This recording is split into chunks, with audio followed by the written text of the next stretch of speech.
What is up YouTube? KM888 here, and today with a normal kind of video basically. The thing I want to do in this video is to raise awareness for us Pendulum players towards the meta. What I'm seeing a lot these days is, well, even in the previous ban list, like seriously, Pendulum not topping at all. Maybe one top, two tops. It's actually kind of sad, and the deck is actually really good. Like seriously, you can do whatever you want, whenever you want, with your opening 5. It's crazy, the deck is bonkers, you can go for so many different tactics, yet everyone is stuck on the Guard Dragon combo. You shouldn't be relying on the Guard Dragon combo anymore, and I'm definitely going to explain why in this video, but it's even more than that. It's just making you aware of the entire meta right now and how you should be running Pendulums at the moment. And I definitely think that Guard Dragon isn't an option anymore. In the Guard Dragon combo, you're going to summon LP, you have the Romulus most of the time right now, you have the Erratic Seal, you have another dragon target just to go into. It's redundant how many cards you're actually going to play in your extra deck, and how many bricks you're going to main deck just to justify one single combo, just to get to one card. That's just crazy, that's stupid. In the metagame of these days, where you have Salamangreat, you have Orcus, you have Pure Thunder these days, because the control version is actually better than the Chaos build. You have Sky Striker are still around, True Draco, Heroes. You're going to face mirror Pendulum matches. You're going to face Subterror, Altergeist. There's just so much decks. It's crazy. The metagame is such a big variety. But one thing that you're going to see is that there's two big differences. You have the control-based decks, which is the bigger portion right now, and you have the combo-based decks, which basically falls down to Pendulum at the moment, because Thunder is going to play on a control base these days, with just ending on like one Colossus, one Titan, maybe an Appaloosa and a Colossus to protect from Nibiru. And then there's Orcus, who's only putting up one negate. It's stupid, but the fact that they try to outgrind you is actually how they win now, and that's so control based. We as Pendulum players, we have to evolve as well, I feel. And what we're seeing in the meta right now is that so many players are playing a lot of hand traps. People main decking Super Poly, people main decking Nibiru. It's crazy, and Pendulums is falling short because of so many people playing all these hand traps. So just to sum up, like, people are main decking Super Poly, Nibiru, Ash, Ghost Ogre, Veiler, Impermanence. It's like really common to see these against you, and a combination of the two is often deadly already, and that is what we really should strive to avoid. I don't think we should negate everything, but avoiding some stuff is actually also really good. And then bar these, you still have like the hand traps that hardly anyone is playing, but sometimes you see it, like a Gnome Material, which can be detrimental if it's thrown on the right card. A Ghost Bell on Darkworm, I think it's a possibility, or the Strudo. Draw and Unlock just simply puts like, it shuts down the deck if you're having the wrong opening hands. And then there's of course Dark Ruler No More, another card which is just built to stop combo decks in their track. There are so many options that Pendulum has to face these days, and well, it's in my personal beliefs that the two you have to worry about the most are Nibiru and Super Poly. You're not gonna have too much troubles dealing with everything else. I'm going to explain why in a sec. Well, let's do that now and then go to this later. Like, first things first, Draw and Lock, the Ghost Bell and the Gnome. Hardly anyone is playing this. If they're playing it, just try to mediate, try to build a board and see where you get. It's always the best thing. I don't think these two don't have really a big impact on us. Draw and Lock might, depending on your hand. Like, you can just open up with 4 negates still under Draw and Lock if you don't see any draw spells. that's fine. Then there's the Ghost Ogre. We already mediate this by going into the Jackal King. People hardly want to throw Ghost Ogre dead on the Electromite because you can have Jackal King to negate this. If they still do it, it means they have another negate, either for your Jackal King in the form of an Impermanence or a Veiler, or they might have the Nibiru in their hand just to lure out your Jackal King and then with the Ghost Ogre and then, well, bombard your field with the Nibiru. It's pretty simple.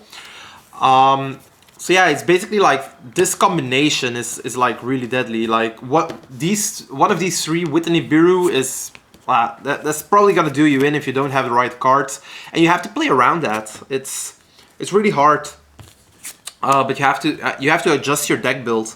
Then there's of course Ash Blossom. This kind of hits like 70% of the cards of your deck, but it's only one card. You still have all the other cards in your hand to work with, and the single Ash Blossom isn't going to do that much. If you're not playing LP, like this card can't even hit the LP anymore, so there's always that. And if you're playing the Mythical Beastmaster Cerberus, I'm really rooting for you guys. Like, it's the best Ash Blossom lure in the game, I feel. Like, for Pendulum, just use the Cerberus, they Ash it, and then you go off and you still combo off. It's just a -1 for them, so Ash Blossom is actually not a problem at all. And then the Dark Ruler no more, to begin with.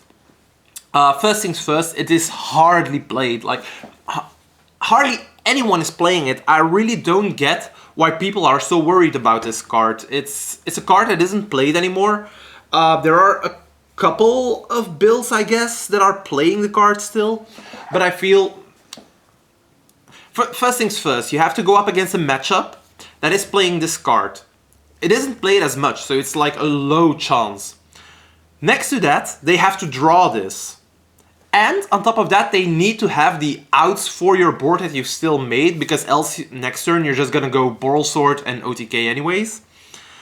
And all on top of that, even if they see this in one game, like, you can still win the third game and still go from there. I don't feel like you should prepare for Dark Ruler no more. I'm not running the Zephyr counter trap. I'm not running the Orcus counter trap. I'm not running any ways to negate this. No judgments, no secret village of the spellcasters anymore. I just didn't find the room, and I'm just going for consistency right now. And I really feel that you shouldn't worry about this card. If it happens, it happens. It's gonna be a long day on a YCS anyway, so you might get Dark Rulered once. But like, even if they have this, you still need to get to your out for the Dark Ruler no more. With all the hand traps running around, I've had games where I tried to go for the Zephyr Nui, but they had an Ash on something, then they impermanence my Electromite, and I still had the Zephyr Nui, but then when I summoned it, like, I got Nibiru. I would have had such a big chance to get Nibiru that you have to choose. Are they going to have the Dark Ruler? Are they going to have the Nibiru? Maybe they'll get Super Poly instead. And there's just so many options, and you shouldn't be preparing for everything. And this is just the least likely to happen. And in my eyes, the least hurtful to happen. You keep your board, and they can't OTK you because you can't take damage. If you just focus your deck on a grind game state, then you probably will still win. So I don't feel you should prepare for this at all. Like, seriously. Don't run the Zephyr Nui. It's just adding more bricks to the deck, and having more bricks for just that one time that they have the card, just unneeded. Nibiru and Super Poly then. I don't think we should main deck Secret Village of the Spellcasters. I don't think we should main deck the level 5 Spell Canceller. I don't think we should main deck Imperial Order by searching it or something. They can change Super Poly anyways.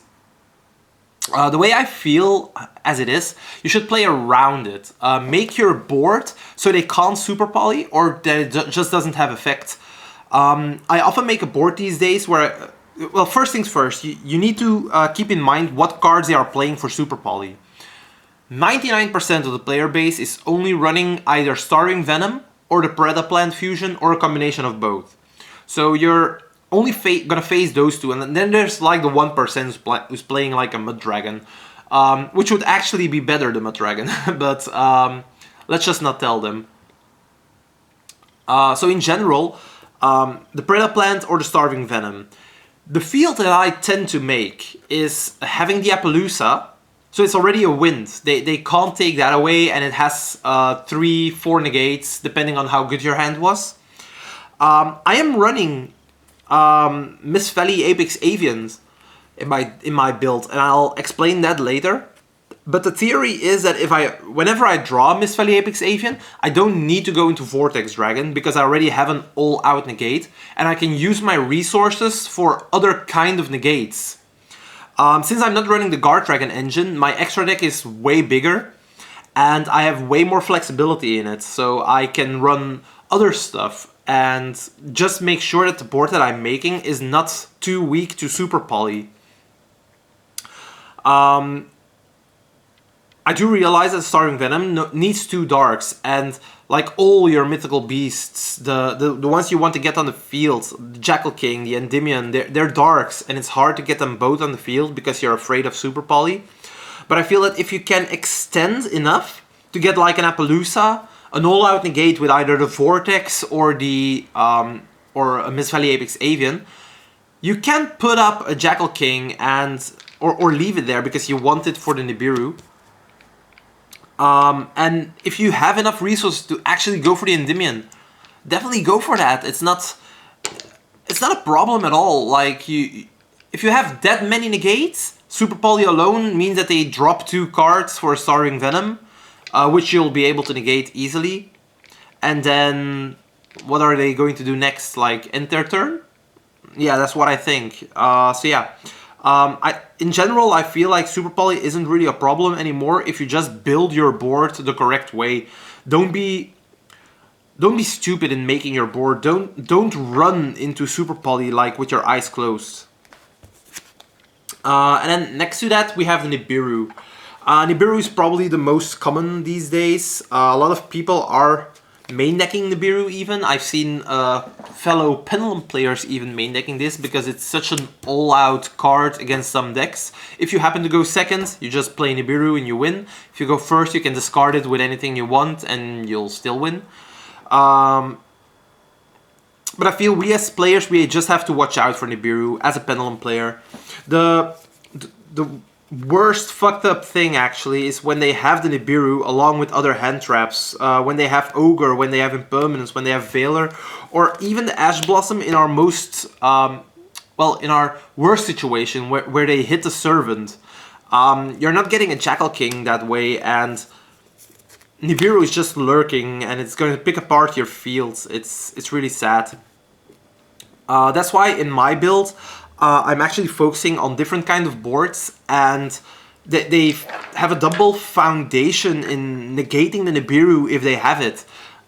For instance, like everybody is running this, like not even joking about that. You already have the 3 servants, of course, because servant is so important, getting the Jackal King onto the field for the Nibiru to trigger. Next to those, I'm also running the one Magister. Magister is a possible way to get Jackal King on the board if you have... I'm playing 2 Cerberuses, so if you have the Cerberus, you're going to get to the Jackal King, and with the Jackal King, you're going to summon the Cerberus and put the Jackal King into the extra deck. Now, if you have the Jackal King in the extra deck, then you can summon it out with the Magister. Magister just puts a counter on it, you're safe for Nibiru. I am playing, well, like everyone, I'm also playing the triple Chronograph, so having Cerberus plus Chronograph is also a way to get the Jackal King on board. I'll put these aside, the Jackal Kings. So you have the 2 Jackal Kings on itself that you really want to get out against the Nibiru. If you don't get there, there's always the option of having this card, the Mist Valley Apex Avian. As I said, I am running 3 Mist Valley Apex Avians. The card is so underrated these days. It is the only brick in my deck, so the only way that you're going to brick is if you see like all 3 in your opening hand. Because like even with 2, most of the time you can still play. So That's actually really nice. And having the Apex Avian just opens up so many more things. If you can't get to the Jackal King because they Ashes Servant, they used Impermanence on your Electromite, you just name it, like anything that can happen. You just put up your scales, Pendulum Summon this, it's an instant out for Nibiru. If they don't have Nibiru, that's good. You still have your Apex Avian, it's an all negate. This card is so busted. If you're running it, it's making your life so much easier. At the moment, I'm in a couple of online tournaments. Like, this build is working bunkersly good. I mean, I can't even explain how good it's working. It's really nice to have all of the options to have an out for Nibiru. The only option I'm not running that I was doubting about is the Reflection of Endymion. Reflection of Endymion, if it's in scale, you can special summon it by removing 3 counters, together with a card that you can put spellcasters on from your hand. So if you have a Jackal King in your hand, with the Reflection you can summon this as well.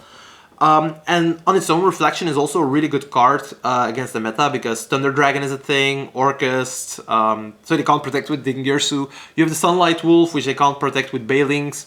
You just put everything back into the extra deck at that point. But somehow I felt like I didn't need a Reflection, because I already had so many options, and I was afraid that the Reflection was just going to add on to a possible brick. Because if you don't see enough spells, then you're bricking immediately, and just the chance of seeing the Jackal King with the 1 Reflection, it's just weird, because with Mastery you're always going to search Servant, because it's better to summon this from the deck than from the hand. So in general I didn't want to run Reflection, and I'm not that mad about it. So yeah, Reflection, really good card, but I don't see why I should run it. Like the Apex Avians, they're busted. They're also wind, so they can't get super polyed away, which is really good. But in general, if you're running so many cards to stop Nibiru, you're definitely going to get to a counter, and that's actually what you want to do. Getting as much of these on the field is actually good, because they can't hand trap you anymore. Ghost Ogre, Veiler, stuff like that can all be negated by these, and if you're going for that and they actually try to hand trap you, they're only going to go minus, and as soon as you put an Appaloosa on the board, you're just going to win from there, because they can't hand trap you anymore, and you're going from there, and they're already playing with 3 less cards in their hand than they usually should, so more often than not, like, only having 2 or 3 negates is enough. So yeah, that was basically my awareness video for you guys. I really want to show you guys what you should be worrying about. Don't worry for the card tracking combo. The deck is good enough. You're going to win, and oh my god, just put Nibiru and Super Poly in your mind, and just go from there and try to build your deck around that. You shouldn't be too fed up with all those hand traps. Just play around it, and it's actually going to work out. So yeah, that's it for this video. I hope you guys liked it, and I'm going to make my deck profile now, which will be uploaded tomorrow, I hope. So yeah, see you guys in the next video. Ciao.